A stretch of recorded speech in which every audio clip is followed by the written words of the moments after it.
7 حاجات هيساعدوا ولادِك على المذاكرة، خلاص الامتحانات قرّبت، بقت على الأبواب، والعيال طبعًا حاطين في بطنهم بطيخة صيفي. كمّلي الفيديو معايا للآخر واعملوا متابعة للقناة ودوس لايك، ربنا يكبر بخاطرك وينوّل لك كل اللي في بالك، يالّا هتعمل متابعة للقناة. أول حاجة من ال7 دي يا جماعة الصبر، خلّي عندِك صبر طويل، لإن غير الصبر هيدّيكِ نتيجة عكسية، طوّلي بالِك على قد ما تقدري. تاني حاجة، خلاص إحنا داخلين نذاكر، خلاص يبقى المكان هادي، ما فيش دوشة، ما فيش صوت عالي، ما فيش حد فاتح التلفزيون وقاعد، ما فيش حد بيزعّق، ما فيش حد، لإن المذاكرة محتاجة تركيز، ابعديه عن التلفزيون، عن المكان اللي فيه ألعاب، عن الموبايل. تالت حاجة تعملي له جدول منظم بالمواد، وبالساعة اللي هيلعب فيها، وبالساعة اللي هيذاكر فيها، وبالساعة اللي هيرتاح فيها، عشان برضه ما يزهقش منِّك ويقول لِك أنا مش عايز أذاكر أو يكره الموضوع. أصلًا المذاكرة تبقى تقيلة لوحدها على قلبهم عشان خاطر إحنا كمان ما نزوّدهاش. تعملي جدول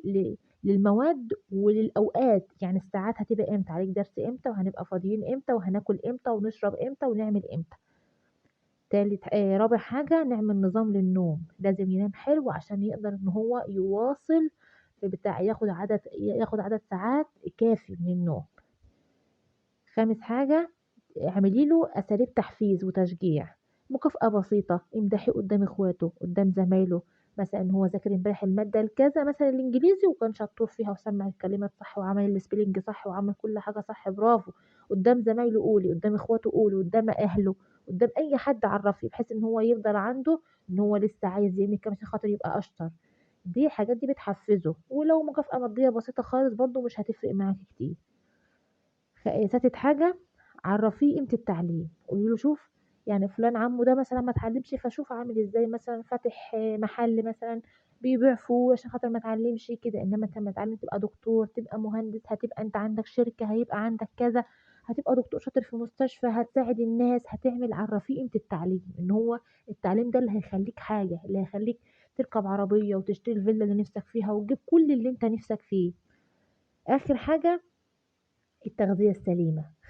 دخّلي في أكلِك دايمًا الأوميجا 3 عن طريق الأكل، عن طريق السمك، عن طريق التونة، عن طريق مكمل غذائي من الصيدلية، الدكتور بتاعه رن عليه أنا عايزة مثلًا يا دكتور نوع معين للأوميجا 3 أدّيه له طول فترة الامتحان وطول فترة المذاكرة والكلام ده، الموضوع ده هيساعده جدًا على فكرة على التركيز. ما أنتِش مثلًا دخّلي التونة في أكلِك، دخّلي السمك اللي هو سمك التونة أو الروسي أو السمك اللي هو المكاريل، دخّليه في أكلِك سواء مقلي، مشوي، بالطريقة اللي تريّحِك، دخّليه في المكسرات، بحيث إن أنتِ تحفّزيه بأي طريقة إن هو يكمّل ده.